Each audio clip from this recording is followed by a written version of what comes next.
have had a review.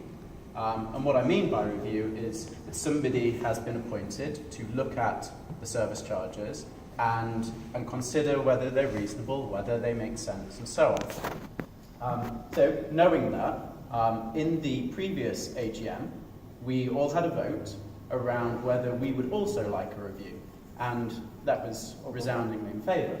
And so here we are.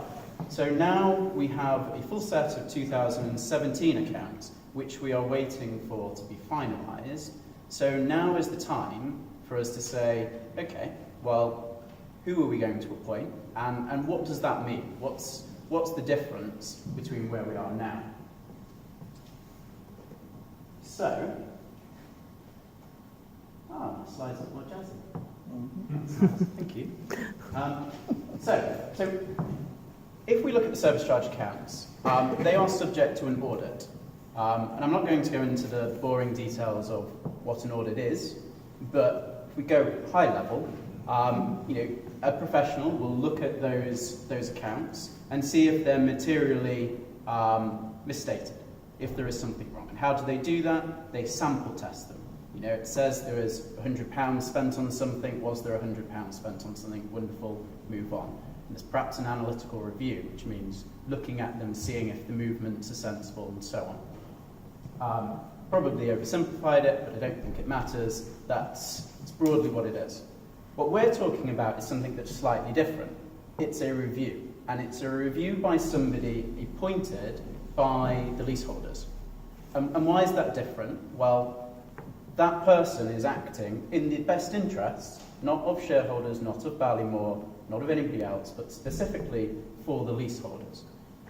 And what's that person going to do? Well, they're not going to look specifically at what's expense and trace through to invoices and that kind of thing. They're going to look at apportionment. The same sort of things that you and I do when we look at the service charges and we say, that looks a bit high. That person would do it, but in a professional way, in a way that is logical and methodical, and is doing it in all of our best interests. And one thing I do want to point out, and we mentioned it earlier, so Marie-Claire went with Ballymore, with their agreement, and had a look at some of the service charges, and they are complicated, and there is judgment in terms of what gets expensed where, what's a Ballymore cost, what's a leaseholder's cost, particularly when the development is so new. What's a construction cost? What should residents be paying for? And Marie-Claire was able to very expertly, very quickly actually, identify areas of challenge. And I think that's great. And I think the extension of that is for a professional person who's got sufficient time to look at them and really be able to come back to us and say, do you know what, I've done a professional job, I've checked them, and these are my findings.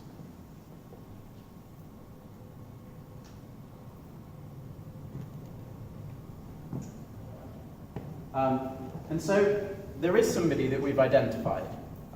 So there is a gentleman who is a chartered surveyor who probably spends more time with service charge accounts than I do, which is good.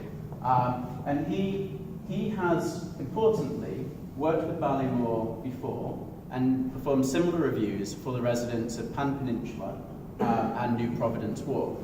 So not only is he familiar with the systems and processes that Ballymore have, but he is familiar with the kinds of expenses that you would see on a relatively new development.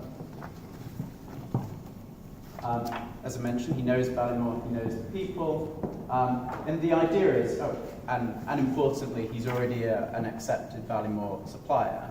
And so it really is a case of, there is a good person who is a professional, who has experience, and is familiar with the company. I've got some copies here of some of what he did before, so maybe later if anybody wants to have a look. So we did consult with him he gave us an example. Sorry. Thank you. No, it's no problem. And being an accountant, I wanted to hear about the procedures. And so there's one, I will just canter through these, but then there's one at the end which I think is a discussion point and one that might interest people. So check whether the apportionments paid by the lessees are correct or appropriate or fair or reasonable or well judged. Check whether the costs are put into the correct headings. So again, all those things that you might just have that question about but are not too sure of. Check whether portfolio-wide costs have been properly apportioned to this development. Make recommendations for adjustments. So, if there is something that happens to pop out of the review, making recommendations as to what is a fair thing to do about it. And checking snagging or capital works are not put through the service charge, again, pointing to that point where it's actually quite hard to know, what's a fair apportionment for construction versus what the lessees should fairly bear. Now, the one thing that's not on the slide, which is one thing that I feel is important, is value for money. So this concept that we all want this place to be the best place it can be for us all to live in and enjoy, but to what extent is the cost going to be attributable to that? So when we have this wonderful gym, that's great, and I think everybody appreciates the standard that it's at. But are we getting a good value for money? So one of the areas that we can discuss with Graham in his scope of work is, to what extent can you evaluate the value for money of certain areas of the service charge that residents are concerned about?